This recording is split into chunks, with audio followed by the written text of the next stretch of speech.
얘기 또 해야 될 것 같습니다. 이 좆바라고 그럴까요? 예. 이 발음이 영 그렇다. 좆바라. 이상하다. 좆바입니다, 좆바. 예. 이 사람들이 지금 또 말이죠. 문제가 되고 있는 것 같습니다. 기자들의 취재를 방해했다고 하는데 그 내용 처하겠습니다. 네. 이 족바들이 하여튼 문제됩니다. 이 족바들 어떻게 해야 될지 모르겠는데요. 야, 이젠 도를 넘는 정도가 아니라 상식을 넘어서 버렸습니다.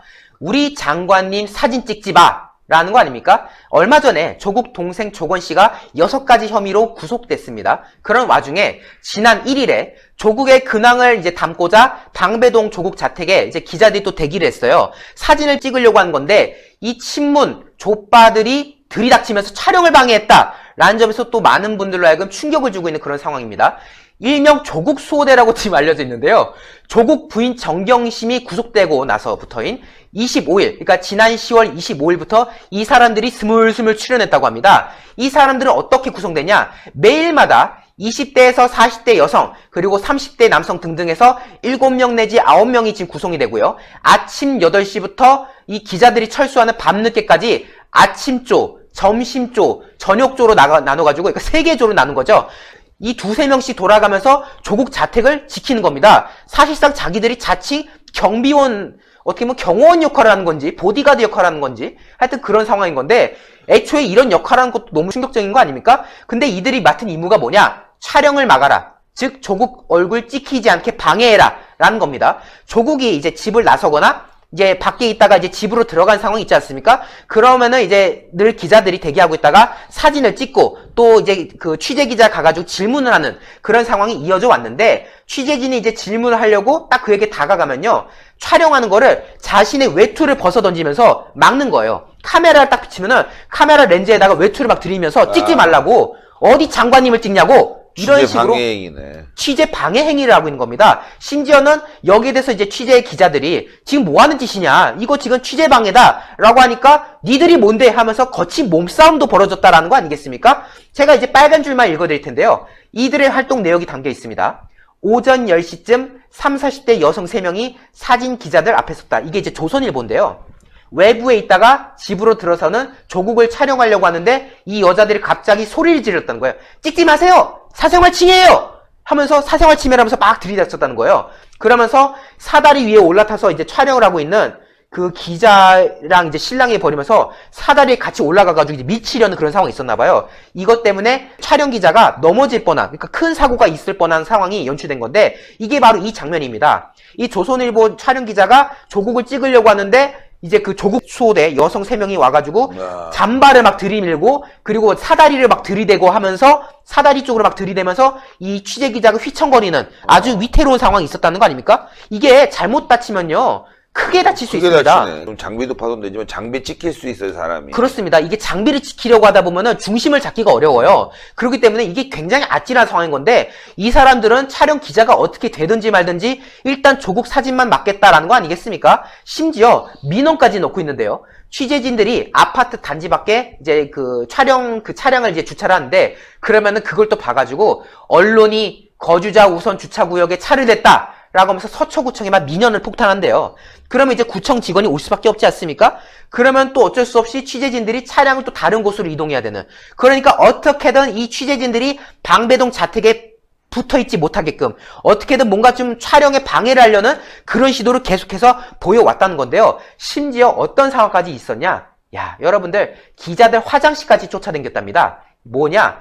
일단은 이 조국 취재진들한테 헌법 17조를 막 읊는 건데요. 갑자기 가가지고 당신들 지금 이거 헌법 17조 위반이야. 거기 뭐라 써져 있냐? 모든 국민은 사생활의 비밀과 자유를 침해받지 않게 돼 있는데 당신들 이거 지금 조국 장관한테 사생활 침해하는 거 아니냐? 당신들 헌법 위반한 거야. 그 조문을 읊어대면서 너네 지금 법 어기는 거라고 이런 식으로 지금 방해를 하고 있다는 거 아닙니까? 심지어 자기들 말 안 듣는, 그러니까 기자들은 당연히 지켜야죠. 그 사람들이 방해한다고 물러서야 되겠습니까? 그러니까 기자들이 꿋꿋이 버티는데 그러면 그 기자들을 눈여겨봤다가 그 기자들이 커피숍을 가거나 화장실을 갈 때 뒤에 졸졸졸 따라간다는 거예요. 화장실까지. 이게 조국이 소환이 임박했나? 뭐 정보를 알고 저렇게 사진 찍히는 걸 두려워하는 건가? 이런 생각도 들게 되네요. 그렇죠. 이건 뭐 자발적으로 하는 그 뭐 족바들의 행위일 수 있겠지만 제가 봤을 때는 뭔가 시킨 거 아닌가 그런 냄새도 풍기는데. 그렇습니다. 예. 제가 이제 뒤에서 언급하겠지만은 이 조직화된 지금 정황이 또 있습니다.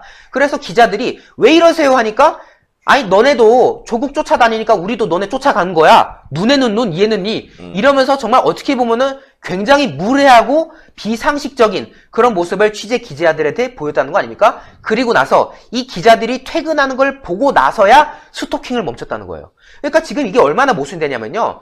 자신들은 그 기자들한테 가가지고 조국한테 사생활 침해한다고 요청하는데 정작 본인들은 기자들 화장실까지 따라다니면서 스토킹하는 거 아닙니까? 그렇죠. 이거는 사생활 침해 아닙니까? 이게 지금 말이 안 되는 짓을 벌이고 있다. 그리고 앞서 저희 신혜시 대표께서 언급했지만은 본인들은 서로 모르는 사이라고요. 우리는 자발적으로 온 사람들이고 서로 모른다라고 주장하는데요. 실제로 보도된 바에 따르면은 이 사람들은요. 뭐 단톡방을 차렸는지 뭔지 휴대전화로 조국 집 앞에서 이제 대기하는 기자들을 이제 다 찍는데요. 아, 얘들 기자다. 아, 얘는 어디 기자다. 이런 식으로 얼굴을 다 찍은 다음에 그 취재진이 어떤 사람인지 그리고 언론사에서 얼마나 사람을 보냈는지 신상까지 다 공유하면서 조직적으로 활동했다는 거 아닙니까? 그러니까 딱 봤을 때 아, 쟤 조선일보 기자야. 아, 쟤 매일경제 기자야. 이런 식으로 신상을 다 파악해놓고 이제 카메라 들이밀면 그러니까 조국이 딱 나왔을 때 이제 딱 사진을 들이밀 거 아닙니까? 그때 딱 계획했다는 듯이 딱 동시에 가가지고 방해했다. 이거는 누가 봐도 조직적으로 한 것 같은 의심이 들 수밖에 없는 그러니까. 그런 상황인 거고요. 지금 여기에 대해서 주민들의 분노가 굉장합니다. 사실 저희 신해안수에서 조국 자택 압수수색 당시에 한 아파트 주민의 인터뷰를 담았지 않았습니까? 그 당시에 그 조국 한 사람 때문에 지금 지역 주민들, 그 아파트 주민들이 정말 난리도 아니다. 장관 같지도 않은 사람이 지금 저러고 있어가지고 주민들이 개고생하는 거 아니냐라는 성토를 했었는데 야, 조국이 물러나면 끝날 줄 알았는데 그게 아닌 거죠. 조국이 물러나면 조국 일가족이 심판을 받으면 끝날 줄 알았는데 이제는 이 조국 수호대라는 사람들이 와가지고 기자도 아닌데 와가지고 난리 치는 거 아닙니까? 아니 취재 목적도 아니고 연예인 극성 팬 마냥 우리 아파트 종일 소송거리면서 주민들 지금 불편하게 하고 있다. 지금 이게 뭐한 짓이냐? 라는 아파트 주민들의 지금 불만도 나오는 상황인데요. 이처럼 지금 조국 수호대를 하면서 지금 몇몇 소수들이 아침조, 점심조, 저녁조를 짜가면서 지금 촬영을 방해하고 있는데 정말 대표님께서 너무 정확한 지적을 해주셨습니다. 이제 진짜 조국이 수사할 날이 얼마 남지 않았구나. 이제 조국 수사하게 되면은 이제 스포트라이트가 또 받지 않겠습니까?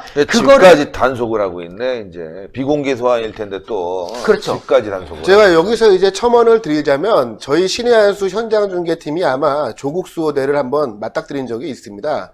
조국이 법무부 장관으로 임명이 되었을 때 사무실을 당시 지명자 신분일 때죠. 현대 적선 빌딩에 꾸리지 않았겠습니까? 네. 저희가 그 광화문 그 청와대 앞에서 아, 촬영을 그때. 마치고 사무실로 이제 귀소하는 길에 1년에 그 정신 나간 무리들을 한번 만난 적이 있었는데요. 그렇죠. 당시 조국에게 취해지고 있던 혐의에 대해서 합리적으로 단 한마디 반박도 못하면서 오로지 조국을 수호해야 된다며 이거를 조국의 검찰 개혁을 검찰들이 방해하는 것이다라는 터무니없는 논리를 들이대던 일련의 무리들을 만난 적이 있습니다.